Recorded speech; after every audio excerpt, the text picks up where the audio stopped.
Telugu cinema చరిత్రలో ఎంతోమంది హీరోయిన్లు వచ్చారు వెళ్ళారు, కానీ కొంతమంది మాత్రమే ప్రేక్షకుల మనస్సులో శాశ్వతంగా నిలిచిపోయారు. అలాంటి నటీమణుల్లో సౌందర్య ఒకరు. గ్లామర్ కంటే నటనకు ప్రాధాన్యత ఇచ్చిన నటి. తెలుగు ప్రేక్షకులను తనదైన సహజమైన నటనతో ఆకట్టుకున్న హీరోయిన్.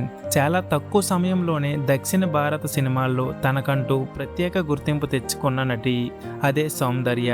కానీ ఆమె జీవితం ఎంత వేగంగా విజయాల వైపు దూసుకెళ్లిందో అంతే విషాదకరంగా ముగిసింది. ఈ వీడియోలో సౌందర్య బాల్యం నుంచి సినీ ప్రయాణం వరకు, ఆమె సాధించిన విజయాలు, వ్యక్తిగత జీవితం, చివరి రోజులు మరియు ఆమె మరణం తర్వాత కూడా ఎందుకు ప్రేక్షకుల గుండెల్లో చిరకాలం నిలిచిపోయిందో తెలుసుకుందాం. ఇప్పుడు సౌందర్య బాల్యం గురించి తెలుసుకుందాం. సౌందర్య అసలు పేరు సౌమ్య సత్యనారాయణ. ఆమె 18 జూలై 1972న కర్ణాటకలోని ములుబాగిలిలో జన్మించారు. ఆమె తండ్రి కెఎస్ సత్యనారాయణ సినిమా రచయిత మరియు నిర్మాతగా పనిచేశారు. సినిమా నేపథ్యం ఉన్న కుటుంబంలో పెరిగినప్పటికీ సౌందర్య మొదట్లో నటిగా మారాలని నిర్ణయించుకోలేదు. ఆమె వైద్య విద్యను కూడా అభ్యసించారు. అయితే సినిమాల్లో అవకాశాలు రావడంతో తన చదువును కొనసాగించకుండా సినీ రంగం వైపు అడుగులు వేశారు. సౌందర్య సినీ రంగ ప్రవేశం 1992లో కన్నడ చిత్రాల ద్వారా సౌందర్య సినీ ప్రయాణం ప్రారంభమైంది. తర్వాత తెలుగు, తమిళ సినిమాల్లో కూడా అవకాశాలు వచ్చాయి. తెలుగు సినిమాల్లోకి వచ్చిన తర్వాత ఆమె కెరీర్ వేగంగా మారిపోయింది. ప్రారంభ దశలోనే ఆమె నాగార్జున వంటి ప్రముఖ హీరోలతో నటించారు. 1990లో మధ్యకాలానికి సౌందర్య తెలుగు సినిమాలో ప్రముఖ హీరోయిన్గా ఎదిగారు. అయితే సౌందర్య కెరీర్లో ముఖ్యమైన మలుపు కోడి రామకృష్ణ దర్శకత్వంలో వచ్చిన అమ్మోరు మూవీ అని చెప్పాలి.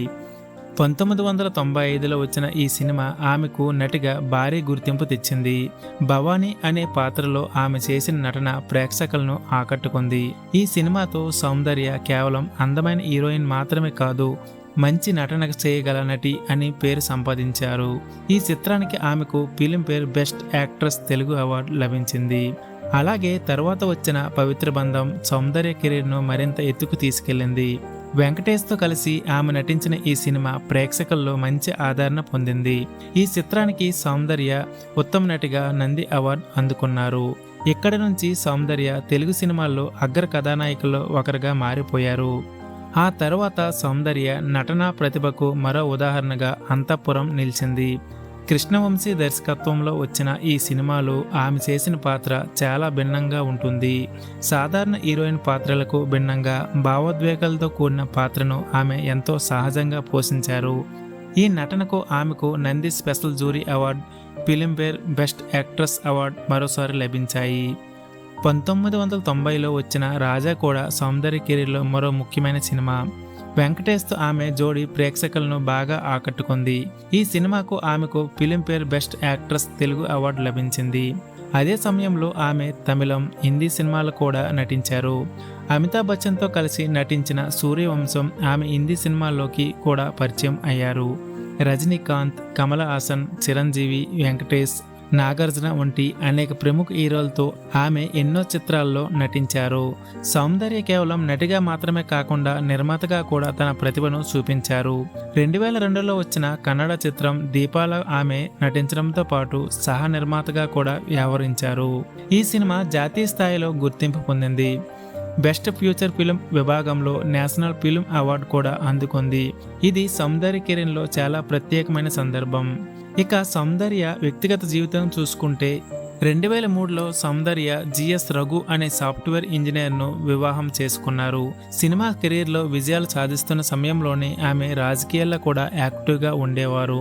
కానీ 17 ఏప్రిల్ 2004న బెంగళూరులో ఒక రాజకీయ పార్టీ ప్రసార కార్యక్రమం కోసం వెళ్తుండగా జరిగిన విమాన ప్రమాదంలో ఆమె మరణించడం జరిగింది. అప్పటికి సౌందర్య వయసు కేవలం 31 సంవత్సరాలు మాత్రమే. ఆమె మరణ వార్త దక్షిణ భారత సినీ పరిశ్రమను తీవ్రంగా విషాదంలోకి నెట్టింది. ఆమె అప్పటికే ఎన్నో విజయాలు సాధించారు. కేవలం 12 సంవత్సరాలలో 100కి పైగా సినిమాల్లో నటించిన ఆమె ప్రయాణం ఆ రోజుతో ముగిసింది. ఆమె మరణం తర్వాత కూడా ఆమె నటించిన కొన్ని చిత్రాలు విడుదలయ్యాయి కూడా. సౌందర్యను కేవలం ఎప్పటికీ ఎందుకు గుర్తుంచుకుంటున్నారో తెలుసా? దానికి ఒక ప్రధాన కారణం ఆమె నటన. ఆమె పాత్రలో సహజత్వం ఉండేది. హీరోయిన్గా ఉన్నప్పటికీ కేవలం గ్లామర్ మీదే ఆధారపడకుండా కథకు ప్రాధాన్యత ఉన్న పాత్రలను ఎంచుకున్నారు. అందులో కొన్ని సినిమాల గురించి చెప్పుకుంటే అమ్మోరు, పవిత్ర బంధం, అంతఃపురం, రాజా, దీప ఇలాంటి సినిమాలు ఆమె నటనని ఎప్పటికీ ప్రత్యేకంగా నిలబెట్టాయి. సౌందర్య జీవితం మనకు ఒక విషయం గుర్తు చేస్తుంది. జీవితం ఎంత చిన్నదైనా మన ప్రతిభతో, మన వ్యక్తిత్వంతో మనం ఎంతో గొప్ప ముద్ర వేయగలమో ఆమె ప్రయాణం చూపిస్తుంది. ఈ రోజు మన మధ్య లేకపోయినా ఆమె సినిమాలు మనలోనే ఉన్నాయి. ఆమె పాత్రలు మనలో కదులుతూ ఉంటాయి. ముఖ్యంగా ఆమెను ప్రేమించిన కోట్లాది మంది ప్రేక్షకుల జ్ఞాపకాల్లో సౌందర్య ఎప్పటికీ జీవిస్తూనే ఉంటారు. మీకు సౌందర్య నటించిన సినిమాల్లో అత్యంత ఇష్టమైన సినిమా ఏది? కామెంట్ సెక్షన్లో తప్పకుండా చెప్పండి. ఇలాంటి తెలుగు సినిమా తారల జీవితాల కోసం మన ఛానల్ను సబ్స్క్రైబ్ చేయండి. మరో ఆసక్తికరమైన కథతో మళ్ళీ కలుద్దాం. Thank you very much.